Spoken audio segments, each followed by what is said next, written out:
Good morning. I'm just working on a section of some Brahms. It's the Opus 11 Intermezzo in A major, which is absolutely beautiful. And I was working on a section in the middle of the piece, and just kind of observing that it was a little bit like a Pass The Parcel, because it's got different layers, and it's kind of how you piece these layers together.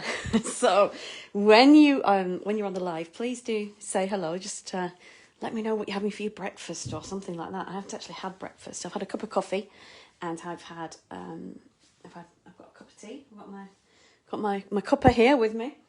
In fact, I got so engrossed with my practice that I kind of forgot my tea, so it's gone a little bit cold now. But anyway, there we go. Hi, Sheila. Say hello when you jump on, and do please let me know what your breakfast of choice is this morning. I don't know what to have for mine, but I've had a good hour's piano practice so far, and I'm loving it. Let me know what you're having for your breakfast. Okay, let me explain this then. So I'm working on. Let me just show you. I'm working on these for 4 bars. 1, 2, 3, 4. Now, if you read music, it will make some kind of sense to you. If you don't read music, let me just try and explain a little bit of what this is all about.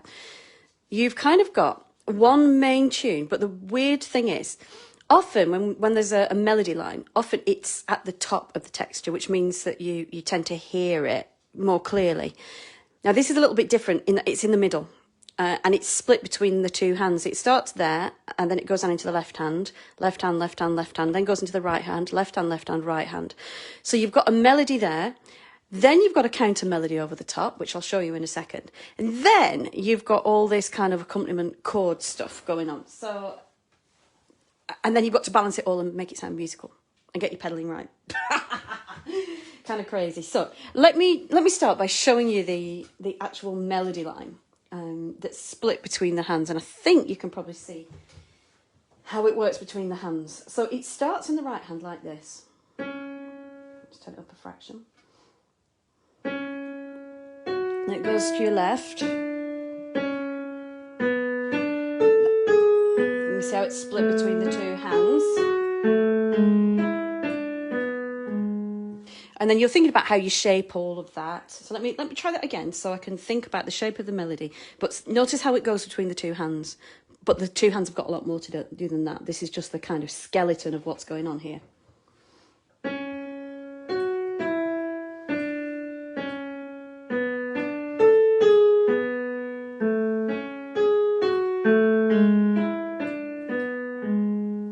Okay, so that's the kind of backbone of the melody. But at the same time that that's going on, your right hand has got this kind of plaintive little counter melody going on. It goes like this.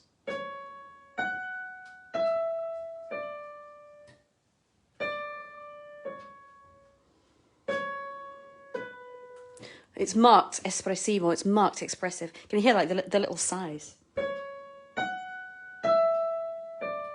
here's a sigh.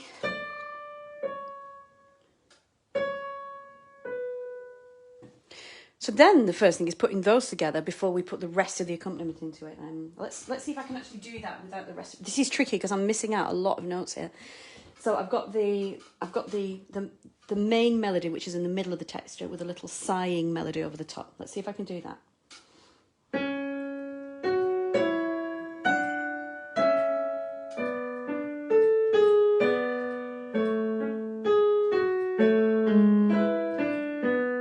Not terribly successful. Let's try that once again. But I am missing out quite a lot of the notes that I've been learning this morning. I'll show you the rest of the texture in a second.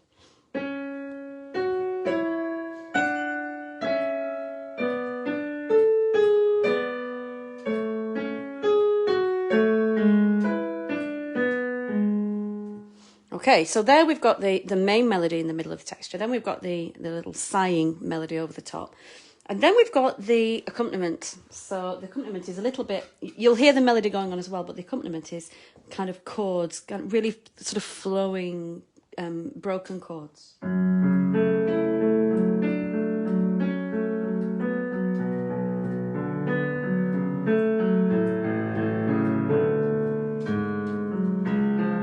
See, I missed one there. I don't know if you can actually see my hands, but they're quite big jumps.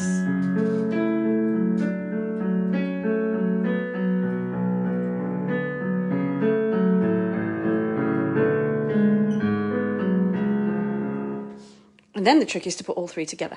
So you've got the melody in the middle, which the listener needs to hear. And this is what I'm working on at the moment because I haven't quite got the clarity yet. I can hear the melody line in the middle myself, but sometimes the accompaniment kind of sweeps it away a little bit. So that's what I need to work on with my control. So let's see if we can do the three of them together. So I've got my melody in the middle. I've got my little sighing melody over the top. And then I've got the accompaniment. Here we go.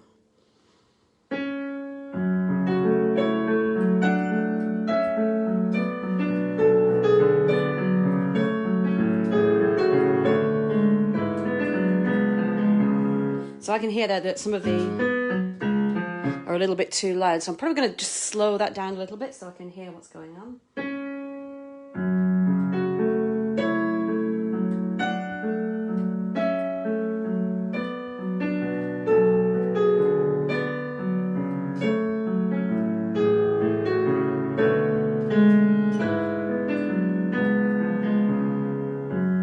A little bit better, but clearly it's very much under speed. Let's try a touch faster.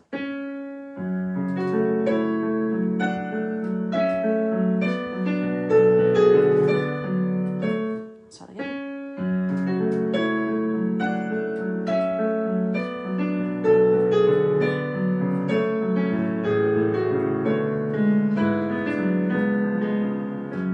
So we're not there yet. It's a slightly faster speed, but we'll get there. I've got to play the next few bars after that, though. They're just absolutely sublime. Listen, there's the most wonderful chord. Just have a listen to this. Forgive the lack of poise yet. We're working on it.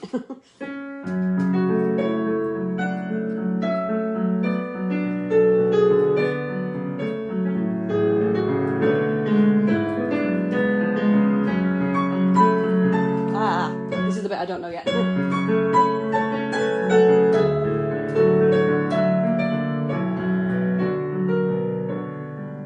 Oh, listen to that. Oh, I love that. That's a Neapolitan chord.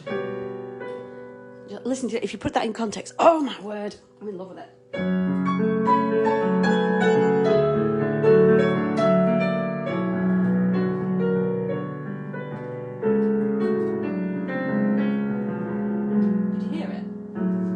Context of that one. Listen to how much is actually built into that chord. It's so scrunchy, but there's nothing marked in the music. It's here. There's actually nothing marked dynamically in the music, but in order to kind of pinpoint it, in order to kind of just make it stand out a little bit more, what I'm doing is I'm actually bringing the dynamic down. I'm kind of just easing off the tempo a little bit, just bring the dynamic down so it makes it more special. Here.